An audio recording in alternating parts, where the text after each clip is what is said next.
नमस्कार साथियों, मैं पंडित भालचंद्र दादीच। आज हस्तरेखा देखना सीखने के क्रम में हम बात करेंगे उन रेखाओं के बारे में जिन रेखाओं के होने से व्यक्ति सफल व्यापारी बनता है।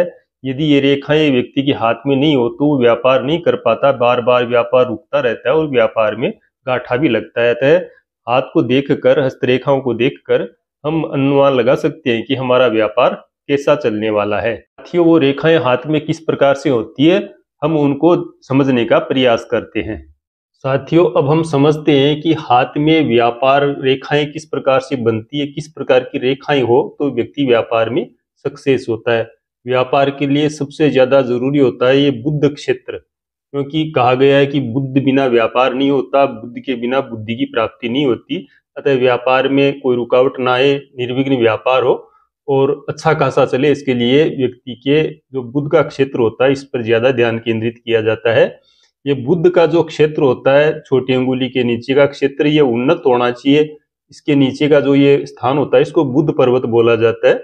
ये बुद्ध पर्वत ऊंचा उठा हुआ होना चाहिए, तो ही व्यक्ति व्यापार में सफल हो पाता है। यदि ये पर्वत डाउन होगा, दबा हुआ होगा, तो व्यक्ति बार बार व्यापार में परेशानियों का सामना करना पड़ेगा, व्यापार तरक्की नहीं कर पाएगा ऐसे व्यक्ति का। तो बुद्ध क्षेत्र का विशेष ध्यान रखना चाहिए। यदि ये उठा हुआ हो तो व्यापार में व्यक्ति सफल होता है।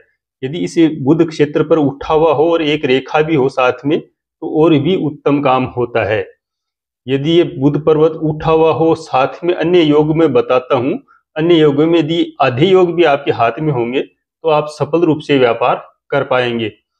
हम व्यापार करते हैं बुद्ध की वजह से, बुद्ध स्ट्रांग होगा तो ही हम व्यापार कर पाएंगे। और इस बुद्ध के साथ साथ व्यक्ति का ये जो शनि पर्वत है ये भी स्ट्रांग होना चाहिए, उठा हुआ होना चाहिए। कारण कि हम कर्म करेंगे, व्यापार करेंगे, लेकिन उसका फल शनि ही देता है। कोई भी कर्म करते हैं हम, अच्छा या बुरा, उसका जो फल होता है वो शनि के द्वारा मिलता है। तो शनि पर्वत स्ट्रांग होगा तो हमारे व्यापार का पूरा लाभ मिलेगा। अकेले बुद्ध से भी कुछ नहीं हो पाता, साथ में शनि यदि स्ट्रांग हो तो हम अपने व्यापार का पूरा लाभ ले पाएंगे। शनि यदि आधा सही हो तो आधा लाभ ले पाएंगे। इसलिए शनि क्षेत्र का भी विचार इन रेखाओं में किया जाता है। बुद्ध पर्वत भी स्ट्रांग होना चाहिए, साथ में शनि पर्वत भी ठीक होना चाहिए।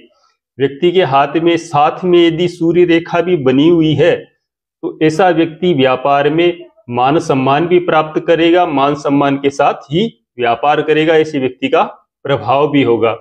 यदि इनके साथ साथ में यदि बृहस्पति क्षेत्र भी उन्नत होगा तो ऐसे व्यापारी को बहुत विदेशों तक में मान सम्मान की प्राप्ति होगी और विदेशों तक भी ऐसे व्यक्ति का व्यापार फैलेगा।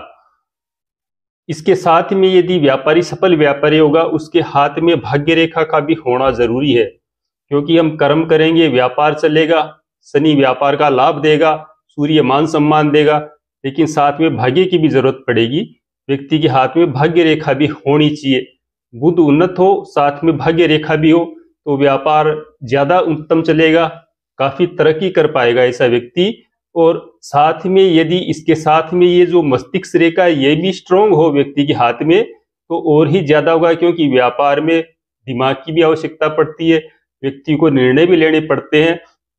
अतः यदि ये मस्तिष्क रेखा भी स्ट्रांग होगी, जितनी स्ट्रांग होगी उतने ही अच्छे निर्णय वो ले पाएगा व्यापार के क्षेत्र में। तो साथ में ये भी स्ट्रांग होना जरूरी है।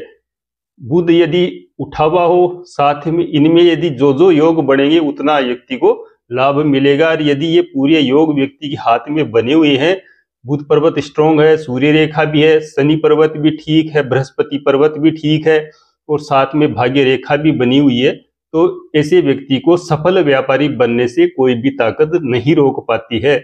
और ये जो मैंने बताया, ऐसी रेखाएं और बुध पर्वत का क्षेत्र जीवन काल में कभी भी उन्नत हो सकता है। ये कोई जरूरी नहीं है कि ये बचपन से ही ऐसा हो। ये जो रेखाएं बनती है सब कर्म के अनुसार ही बनती है। अच्छा, व्यक्ति को अच्छा कर्म करना चाहिए ताकि ये रेखाएं निरंतर अच्छी बनती रहे। साथियों, ये मैंने आपको सरल भाषा में व्यापार योग के बारे में समझाया जो हाथ में बनता है। इसको मैंने आपको बिल्कुल सिंपल भाषा में समझाया है। आशा आपको समझ में आया होगा। अगले वीडियो में हम अन्य योग के बारे में समझेंगे। नमस्कार।